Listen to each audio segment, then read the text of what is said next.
Москаленко был рейдерский захват со стороны государства, но когда вмешалась сюда пресса, когда подтянулась сюда активисты свободы, только после этого представители так называемого государства Украины отступили. И тогда 29 числа, через неделю, здесь повторился бандитский наезд с разрушением. Вы хихикаете, было разрушено имущество гражданки Украины Нины Москаленко, и 30-го... На момент разрушения это имущество по решению суда было не ее. Суда?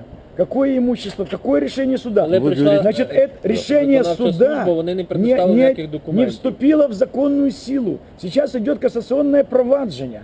Сейчас идет уголовные дела.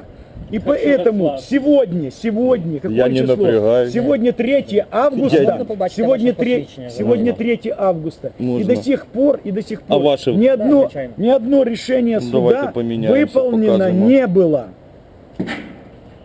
Ни одно рішення суда. Андрій. Ігорович. А чого воно на англійській мові? Це Ну вибачте, міжнародне. міжнародне. А чого печатка, а не українська? Ну печатка, тому що видавалася. Андрей, ну есть, Спілка подошел журналистів человек, України. подошел человек, Спілка подошел журналістів человек, України. сказал А здрасте, можна побачити ви печатку? чего до чего? Можна. Андрей, чего Можна до чего? побачити Дуже печатку. дивно, що Так, спілка Спілка журналістів, журналістів України. Воно, бачите, Спілка. видно вам печатку? Добре? спілка журналістів Пан Андрій. України. Видно вам Офіційний добре код все? 3027.